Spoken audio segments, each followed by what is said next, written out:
Pour chanter, pour faire ce métier, il faut non seulement avoir l'envie, mais en plus, il faut avoir vraiment la foi. Parce que comme on attend tellement longtemps pour qu'il se passe quelque chose, s'il doit se passer quelque chose un jour, il faut avoir en plus de l'envie quelque chose qui pousse. Juste 4 mots d'une main tremblante, d'une encre bleu noir un peu délavée. Juste 4 mots, enveloppe blanche,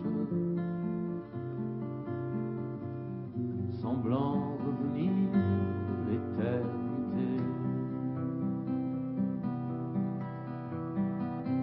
De l'été qui dort le chant des cigares. Didi, da, da, da, di, da, da. Didi, da, da, da, di, da, da, da. Didi, da, da, da, di, da, da.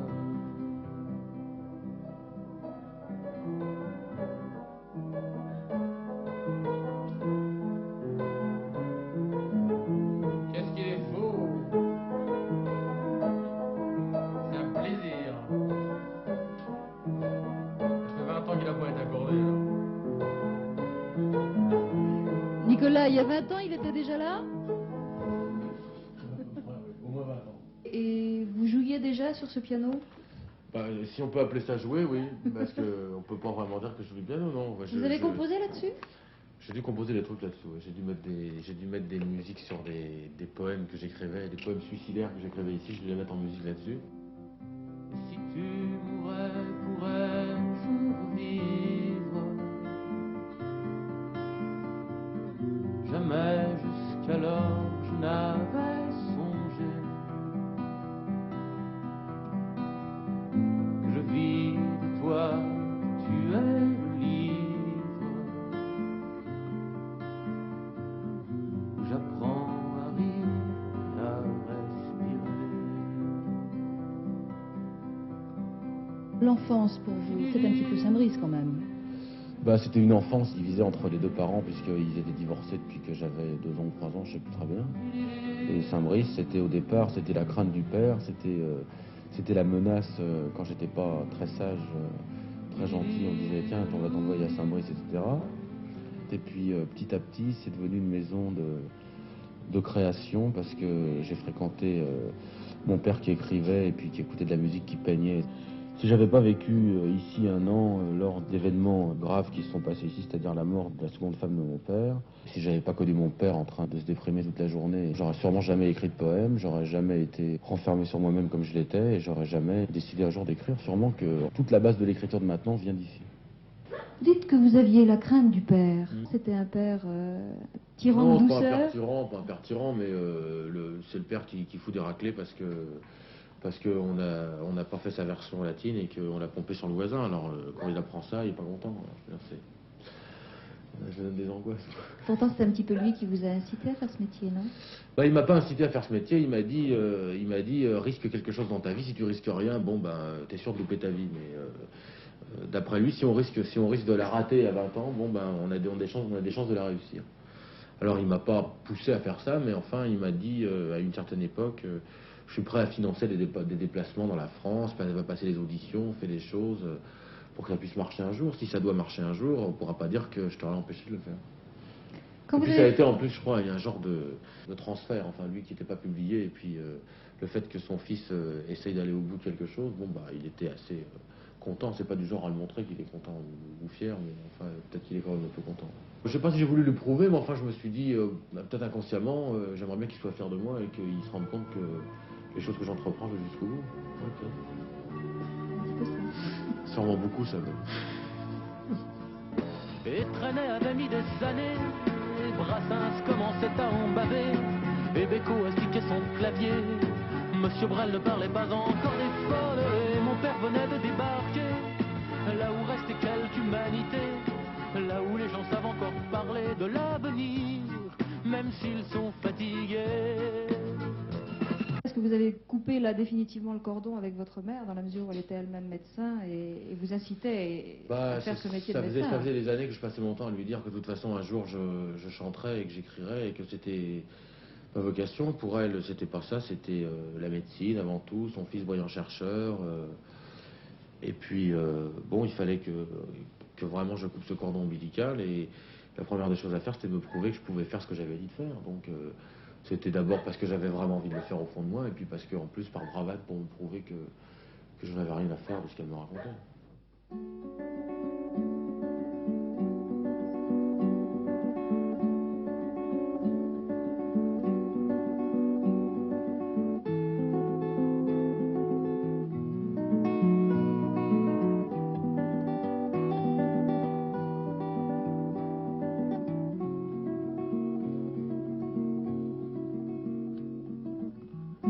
Les enfants de la grande ville n'ont pas le temps de voyager.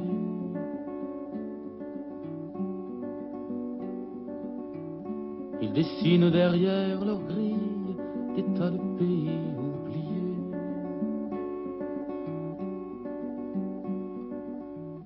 Des pays où les fleurs sauvages ne se faneront plus jamais. Des pays où poussent des arbres qui veillent sur tous les secrets.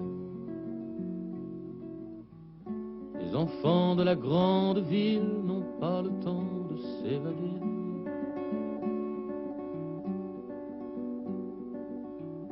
Ils rêvent de femmes fragiles à la peau douce et parfumée. Et quand il pleut dans leurs étoiles, il fait bon vivre à l'infini. Au hasard de lointaines escales, ils oublient le gris de Paris. Oubliez-moi là, disait l'enfant. Oubliez-moi, moi, je suis vivant. Les enfants de la grande ville n'ont pas le temps de s'amuser. Leurs poneys sont automobiles et leurs chevaux abandonnés.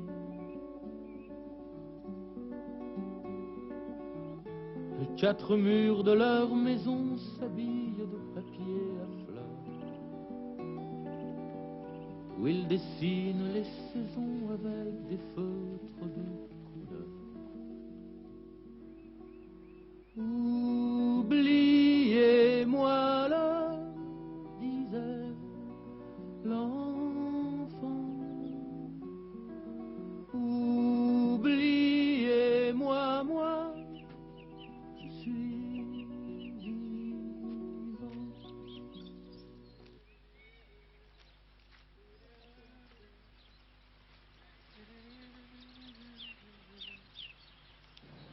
Non, chez Portail, c'était le but des promenades pas trop longues à vélo quand j'avais l'autorisation d'aller me balader. Alors il y avait cet endroit-là, alors, chez Portail, il y avait le moulin des Champinelles qui est un petit peu de l'autre côté, puis il y a le bois de la Motte, enfin tout ça c'est des endroits que je connais depuis 20 ans, 25 ans, qui font partie d'un décor familier auquel je suis habitué. Alors finalement, c'est un aboutissement. Il y a quand même une sacrée différence. Dans le temps, c'était le vélo. Maintenant, c'est la Rolls, quoi. Oui, d'accord, ça y est. Allons-y.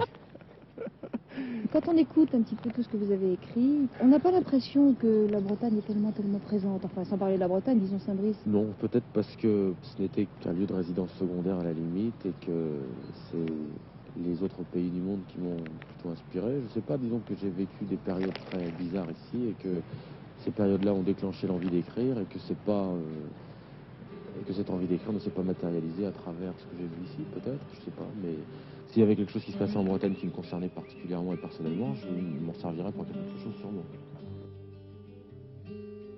Et la main est retombée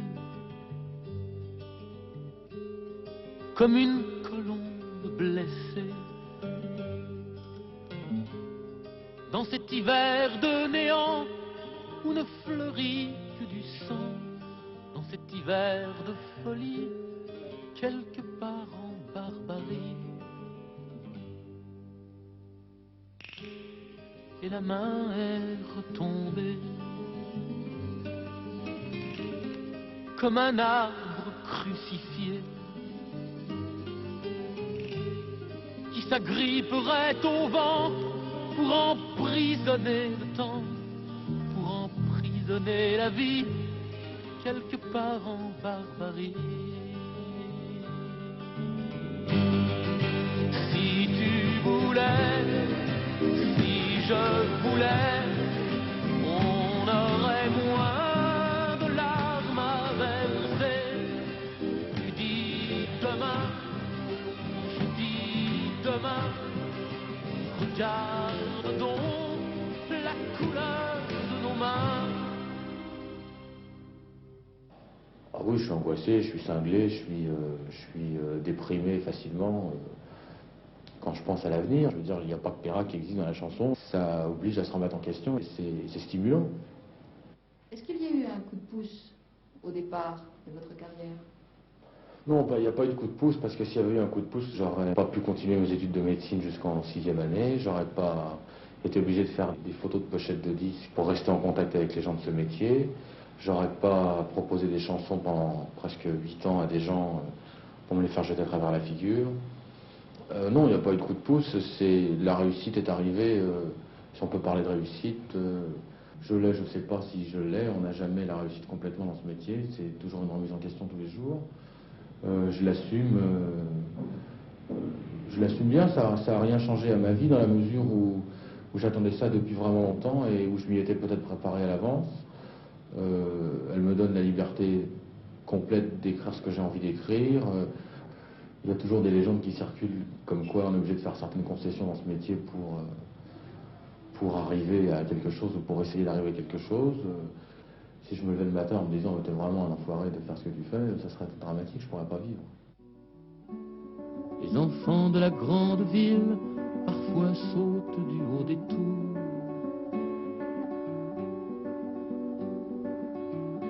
Pour se libérer de ces fils qui leur interdisaient l'amour.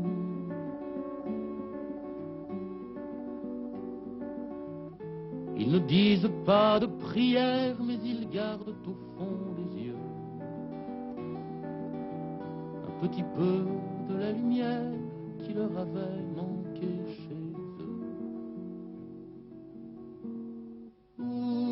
Oubliez-moi, leur disait l'enfant.